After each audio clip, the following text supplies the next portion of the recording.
negocio. Yo me acuerdo que llevamos muy poco tiempo cuando el sobrino de Nelson, un sobrino que él tiene, que no hace el negocio obviamente, es súper melancólico, llega a hablar con nosotros y le dice a Nelson: tío, yo estuve investigando ese negocio y de cada 100.000 personas que entran, solo uno se hace rico. Y yo dije, pues le pegamos al que era, porque de 100.000 nosotros vamos a ser los que construyamos la riqueza. De 100.000 profes que yo conocía, las posibilidades de que uno se hiciera rico no existían. Así que había más probabilidad de que lo hiciéramos a través de este negocio que siendo maestros como veníamos haciéndolo. ¿Y por qué hablo de esto? Porque lo mismo pasa en este ejemplo que estamos hablando. De cada 100 personas, entre 20 a 30 personas máximo van a recibir dinero, van a recibir recompensas del negocio. Entonces, ¿qué es lo que causa la diferencia? O sea, si tuviéramos algo con lo que pudiéramos medir esa gran diferencia, ¿en qué la evidenciaríamos? Lo primero que nosotros evidenciaríamos, aquí tengo mis notas para no hacer mal la tarea. Lo primero que nosotros encontramos en el grupo de estas 20 personas que logran pasar al otro lado es lo que están pensando. Muchachos, una de las cosas determinantes que necesita uno a la hora de construir un objetivo, de ir por un sueño, de ir tras una meta, es saber qué está pasando en la cabeza.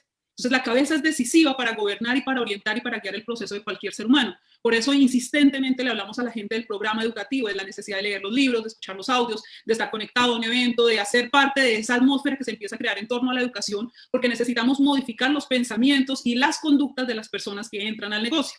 Mucha gente dice, es que uno se mete ahí y le lavan la cabeza. Pues sí, la verdad sí, le lavamos la cabeza y todo lo que toque. A mí también me la tuvieron que lavar porque yo venía cargada de un montón de miedos, de paradigmas, de frustraciones, de negativo, y pues necesitamos modificar eso para poder llegar al resultado que se necesita tener en este proyecto con este negocio maravilloso. ¿De acuerdo? Entonces, lo que piensa un ser humano es decisivo. Por eso la invitación y lo que siempre estamos insistiéndole a la gente es: cuide sus pensamientos, cuide su asociación, cuide su actitud, con quién habla, con quién se asocia, qué escucha. Ahorita en este tiempo de pandemia, la gente tiene mucha tentación de estar escuchando las noticias, de conectarse a este tipo de cosas, y definitivamente eso en este momento no nos suma, y eso es lo que se puede convertir en un elemento que antes retrase nuestro proceso, con quién nos estamos juntando, y cuando nos juntamos con ese alguien, así sea a través de un Zoom, ¿de qué estamos hablando? A veces las reuniones es para hablar negativos, quejarnos, la situación, lo que está pasando, y lo que necesitamos es precisamente tener nuestra mente y nuestro enfoque muy claro en lo que queremos perseguir. Entonces, estar en modo calificación significa, de alguna manera, empezar a cuidar esos pensamientos, saber cuáles son las metas, saber de esas metas cuáles son semanales, cuáles de esas metas son diarias, qué es el trabajo que yo tengo que poner diariamente para llegar a ese resultado, cuál es el primer paso, cuál es el segundo paso, y todo el tiempo estar ahí.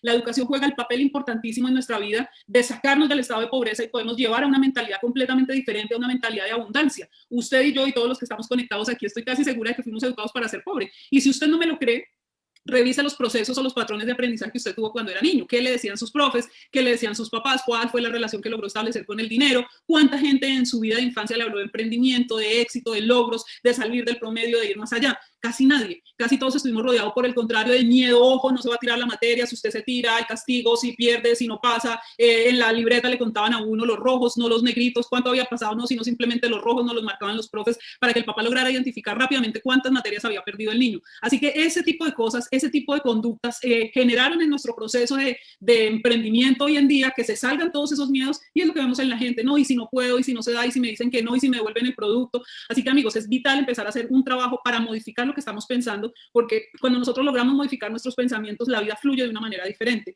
Cuando alguien está en modo calificación, no está preocupado ni está pensando por qué este dijo que no, por qué este no volvió a contestar, porque no hay tiempo de hacerle duelo a nada ni a nadie, sino que estamos en modo de un plan más, a quién encuentro, a quién encuentro. Así que lo que nosotros logramos evidenciar es el pensamiento que tiene una persona con respecto al otro. Y en el negocio se evidencia en muchas cosas. Cuando hablamos con las personas, cuando usted empieza a crecer en este negocio y habla con alguien, usted desde el saludo sabe qué tan emocionado o qué tan desemocionado está en ese momento. Y eso, alguna vez hablábamos con Nelson y Nelson me decía, bueno, ¿cuál crees tú que es la principal cualidad que debe tener un líder? Y más, pues obviamente estamos hablando del negocio de Amway. La principal cualidad que debe tener un líder se llama equilibrio emocional. Los líderes necesitábamos aprender y entender que se dé lo que se dé, pase lo que pase, la circunstancia que estemos viviendo, pues simplemente lo que hay es que seguir adelante, y que si hoy las cosas no se dieron, volvemos nuevamente y pasamos al otro lado. Así que de estas 100 personas, tenemos 20 personas que logran conectar su emoción y su corazón a la lógica de un negocio, a mantenerse consistente, a seguir haciendo lo que tiene que hacer, a volver a dar un plan más, a volver a hablar con una persona más, a promover un producto más, y eso hace que empiece a suceder algo. Eso es algo que nosotros llamamos crear una velocidad en el negocio, crear un momentum.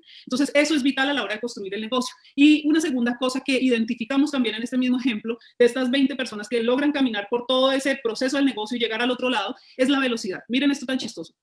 toda la gente que entra a AMO y entiende que tiene que presentar el plan, que tiene que mover el producto y que tiene que conectarse a un programa educativo. Eso es lo básico que siempre estamos haciendo en el negocio y estamos promoviéndole a la gente. Entonces, cuando uno hace la comparación de este grupo que logró el resultado contra este que no ha logrado el resultado, pues fácilmente identificamos que estos dos grupos, en los dos grupos la gente está dando el plan, en los dos grupos la gente está leyendo libros, en los dos grupos probablemente la gente está escuchando audios, en los dos grupos la gente está consumiendo el producto y lo está recomendando. O sea, es una cosa loca porque ahí es cuando empieza la cabeza como decirle a uno, pero ¿y entonces qué es lo que sucede? ¿Cuál es el elemento diferenciador que provoca esto, que haya gente que tiene el resultado y otros que no? El elemento diferenciador es la frecuencia con la que la hace. Entonces, cuando un ser humano tiene meta, tiene su mentalidad, ha logrado equilibrar esos pensamientos y esa parte emocional, lo que hace es hacer la misma actividad, pero más veces que el resto de la gente que no lo